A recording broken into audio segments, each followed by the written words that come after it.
তো হ্যাঁ বন্ধুরা, আমি আবার নিয়ে চলেছি তোমাদের জন্য নতুন কিছু ভিডিও নিয়ে, যেটা হবে কিনা বাংলাদেশি মাদ্রাসা ছাপ কিছু মুরব্বীদেরকে নিয়ে, যারা বলেছিল কিনা কলকাতা দখল করে নেবো। কলকাতা আমাদের, এই মুর্শিদাবাদ আমাদের, ত্রিপুরা আমাদের। लंड ले ले मेरा। তো বেশি না বকে ভাট, ভিডিওটা স্টার্ট করা যাক। साल पड़ोसी का तमन्ना आज हमारा दिल में है, देखते हैं जोर किसका बाजुए कतील में है। বাহুবলী 2 এর হিরো প্রবাস, সে যদি হতো বাংলাদেশের কোনো নাগরিক, সে কিন্তু বাংলাদেশের নাগরিকের দিকে একটি প্রশ্ন করত, বাংলাদেশি পাবলিক ক্যা হে ইয়ে মুরব্বী। আমি হলে বলতাম মুরব্বী একজন আনপড় বোকাচোদা মাথা মোটা লোক, তাদের কোনো জ্ঞানগম্য নাই, শুধু হুদাই বকে যায়, কোনো লজিক নাই। নিজের বাংলাদেশের মাটি দখল করতে পারছে না, সেই মাঠ দখল করার জন্য কত ছেলেকে মেরে দিয়েছে।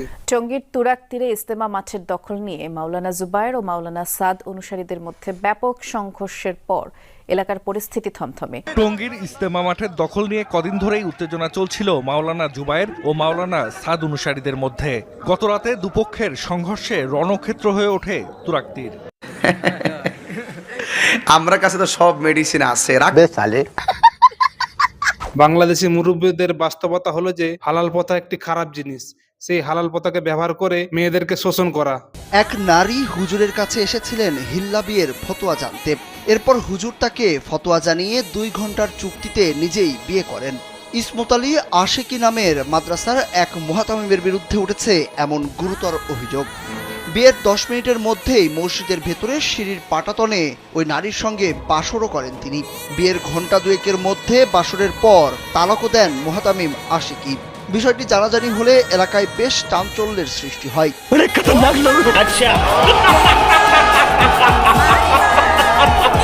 মুরব্বীর বুদ্ধি আছে মানতে হবে, এক রাতের মধ্যে বিয়ে, এক রাতের মধ্যে ফুলসজ্জা, আবার পাহারা দিবার জন্য আবার লোক রেখেছে। इतने तेजस्वी लोग हैं हमारे पास।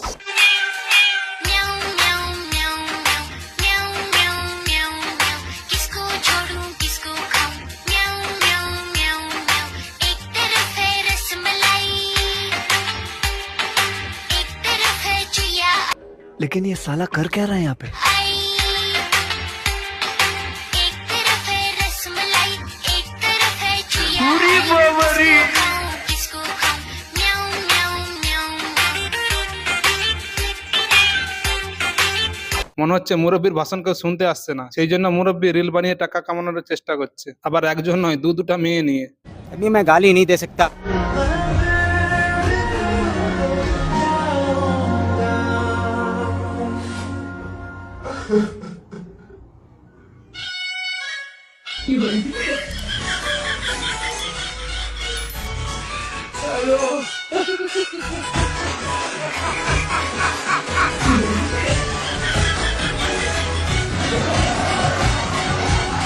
দেখে না বন্ধুরা, মেয়েরা কিভাবে সঙ্গে সঙ্গে মুড পাল্টায়। এই ছিল ইমোশন মুডে, সঙ্গে সঙ্গে ডান্সিং মুড চালু হয়ে গেল।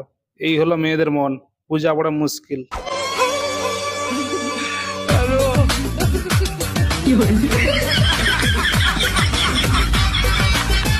সত্যি আজকালকার ছেলেপুলে যা হয়েছে, তার দিকে ছেড়ে দিয়ে কোথাও যাওয়া চলবে না, তাহলে কেস খেয়ে গেল। তোকে যদি এতই ভালোবাসে তাহলে তোর বয়ফ্রেন্ড কেন আমার কাছে আসে? তুই যা যদি ঘষা মারস তার কাছে আসবে না? তোর ওই বয়ফ্রেন্ড পুরুষের সাথে যদি ঘষা মারলে আসবে না? অবশ্যই তো আসবে, আসবে না? তাহলে তোর লজ্জা করে না? তোর ওই বয়ফ্রেন্ড কেমন চরিত্র যে যাই আমরা ঘষা মারছি আর চলে আসছে? তুইও যে চরিত্র ওই এই চরিত্র। আপনার সমস্যা কি? ওরে বাদ দিয়া দে। অবস্থা এক চরিত্র হয়ে গেছে, ঠিক আছে? আর তোদের মতো মেয়ে মানুষটাই ছেলেদের চরিত্র নষ্ট করে, তাই না? আরে পচা মাছের ভিতরে এমনি ব্যানব্যান করে মাছি বেশি। তোদের লজ্জা শরম কিছু নাই। ভালো মেয়ে মানুষরা আনে অন্য পুরুষদের তোরা নষ্ট করস। তুই তো ভালো মাছ, এই জন্য তোর কে রাই। আচ্ছা নষ্ট করে সেখানে তোদের কাছে এসে ঘষাঘষি করে। তো ঘষাঘষি করতে বলছিস পুরুষরা তোদের। আচ্ছা তাহলে এত ভালো আরেকটা ভালো ঘৃণা করতেছে। আচ্ছা আমার ঘৃণা করতে তোদের কথা বলতে হাইট দাস না, তোদের শিক্ষা দিতে। আগে আমাকে তোমরা বলো, সেই সৌভাগ্য পুরুষটা কোথায় যার জন্য দুটা মেয়ে একসাথে ঝগড়া করছে? না, অনেক চিন্তা ভাবনা করে দেখলাম এই প্রেম টেম করে কোনো লাভ নেই। এখন টার্গেট আমার একটাই, তাড়াতাড়ি একটা বিয়া করণ লাগবে। এইসব কথা কারা বলে? যারা 100 বছর সিঙ্গেল, কোনো মেয়ে পটাতে পারছে না, যারা 100 বছর ধরে মেরে মেরে শরীরটাকে পুরো প্যাকাটের মতো করে রয়েছে, তারা ভাবে যে আর হাতে কাজ হবে না, এবার বিয়ে করতে হবে, তারা এই কথা বলে। ফুচকা এত স্বাদ, আজকে আপনাদেরকে রহস্যটা দেখাবো। অনেকে জিজ্ঞাসা করে যে ফুচকার তো টেস্ট কোথা থেকে আসে।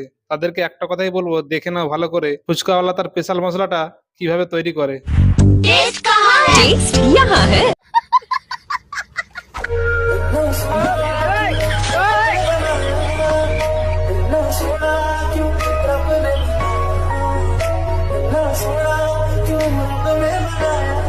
लेकिन ये साला कर क्या रहा है यहाँ पे?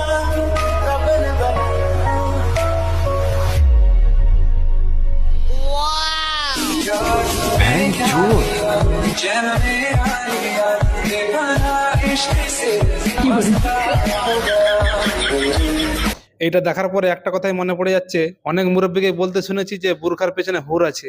এটা দেখার পর আমার সন্দেহ হচ্ছে বুরখার পেছনে হুর থাকে না সুর থাকে। आप कहाँ थे ज्ञानी बाबा?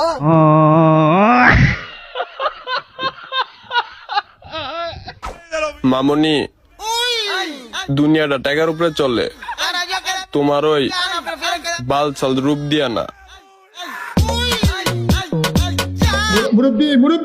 বলি দাদু, বাইকটা থেকে একটু দেখে শুনে নামবে। বাইকটা একটু গর্ত খবল টাইপের আছে, না হলে তুমি পড়ে যাবে বাইকের তলে, বিচুরে যাবে ওই বাইকের খবলে।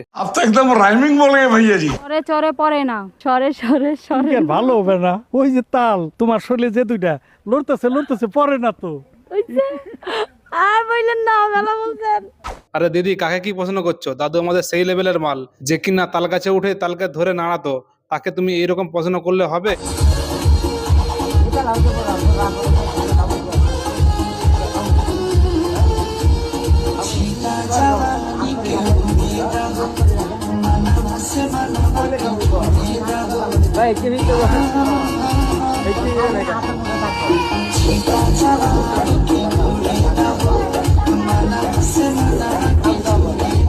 এটা খাতুনকে দেখে বোঝা যাচ্ছে, বোরখা পরলে শরীর আর চেহারাকে ঢাকা দিয়ে যায়, মনের ইচ্ছাকে কেউ ঢেকে রাখতে পারে না।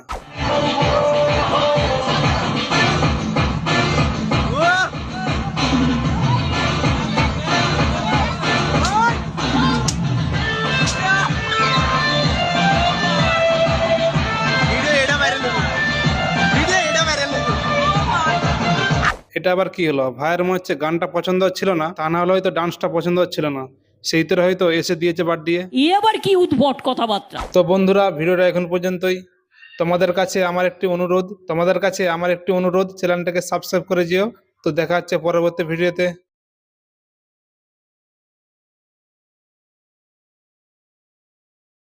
যতদিন